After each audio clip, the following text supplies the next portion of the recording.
Welcome to Subramani. To be rich, you may have to be a little unpopular. Let me just explain what I mean. Only a person who has got a lot of family wealth is able to ignore the social pressure of having to show off. So somebody who's anyway been rich has nice houses and cars right before he was born, right? He was born into a rich family. He can live frugally without hurting too many people's sentiments, right? But if you are the person, kind of a person who has acquired most of his wealth, then there is some pressure on you to behave in a particular way, and that forces you to spend money on things which you really don't need. So if a lot of people come and say, I wish I was rich, but I'm living very, very frugally and I do not have anything. Could be wrong, completely wrong.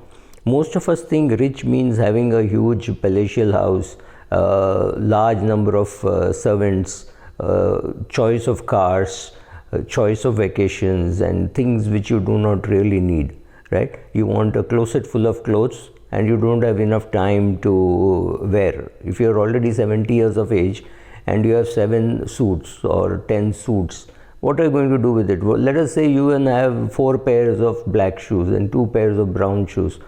Do you have enough time left in life to use them? The question is no. But still, the feeling of rich means I need to have a large number of things. I think that's wrong.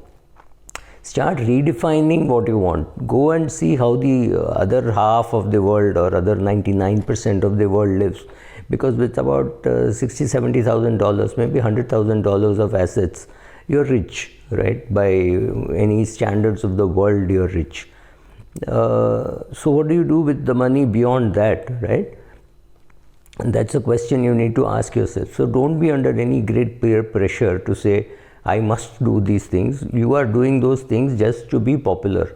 Being popular is not a great thing to be in life. If you want to be rich, actually you should not be popular. Don't do things which everybody does.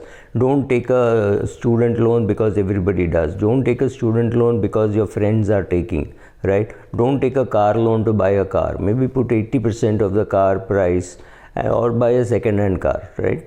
Or buy a house with 40% or 50% of your own contribution. Don't do things which are popular just because everybody is doing it. And everybody tells you, your parents also tell you, your friends also tell you, it's okay. I mean, that is what I did. That is how I took a school loan for going to business school. That is how I took a loan for buying a house. It's okay. What they did was good for themselves.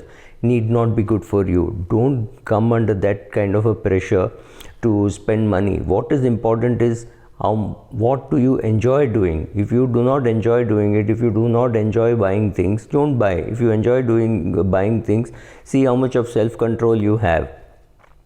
The fact that we have fat fund managers, the fact that we have fat rich people shows very clearly that they are not really disciplined. Maybe they were lucky, they've got into some things, they got an ESOP, they got the timing right, they got something right because of which they made a lot of money.